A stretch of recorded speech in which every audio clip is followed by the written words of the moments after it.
Welcome to Infinity Cast. When we picture ancient ruins, we see silent, weathered stone. We imagine what they looked like, who built them. But what if we're missing an entire dimension?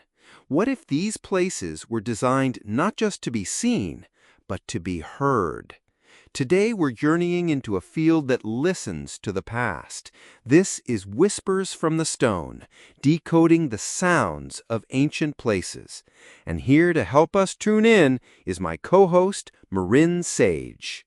Hi, Elion. It's great to be here.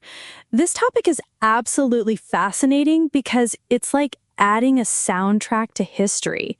The field is called archaeoacoustics, and it's essentially the archaeology of sound. It asks, how did sound behave in ancient structures, and what can that tell us about the people who built them? Exactly.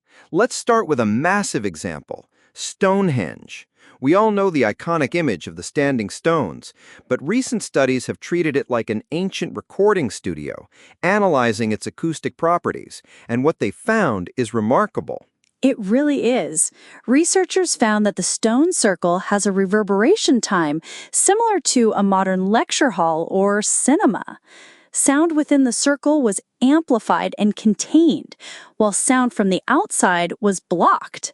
Speech would have been clearer, and music would have had a very intimate, powerful quality for anyone standing inside the stones. So it wasn't just a visual monument, it was a sonic environment. It makes you wonder if the placement of each stone was as much about acoustics as it was about astronomy. How do they even test something like that without a Neolithic band on hand? Well, they use modern tech.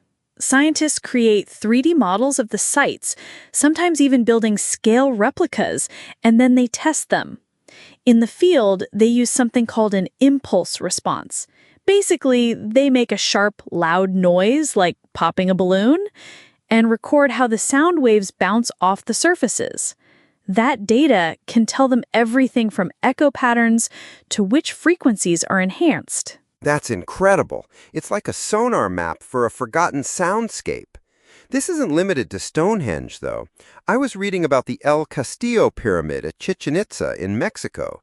The acoustics there seem almost intentionally playful. Oh, the Quetzal's chirp. It's one of the most famous examples. If you stand at the base of the pyramid's main staircase and clap your hands, the echo that returns sounds uncannily like the chirp of the sacred Quetzal bird. Wow!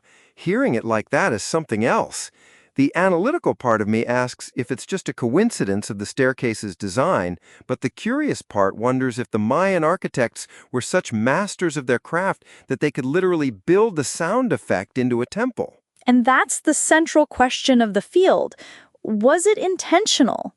We can't know for sure, but when you see patterns like this across cultures, from Neolithic burial chambers in Ireland that have specific resonant frequencies, perfect for deep chanting, to ancient Greek theaters with near-perfect amplification, it becomes harder to dismiss as coincidence. So sound could have been a tool?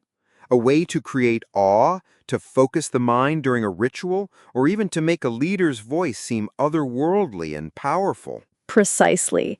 It suggests that sound was an integral part of the architectural blueprint. These weren't silent spaces, they were dynamic, living environments, designed to be experienced with all the senses. Archaeoacoustics is trying to give us back that lost sensory experience. It completely changes how I'll think about ancient sites from now on. They're not just ruins, they're dormant instruments waiting for us to figure out how they were played. That's all the time we have for today. Marin, thanks for shedding light on this incredible field. My pleasure, Elion. It's a reminder to always listen closely.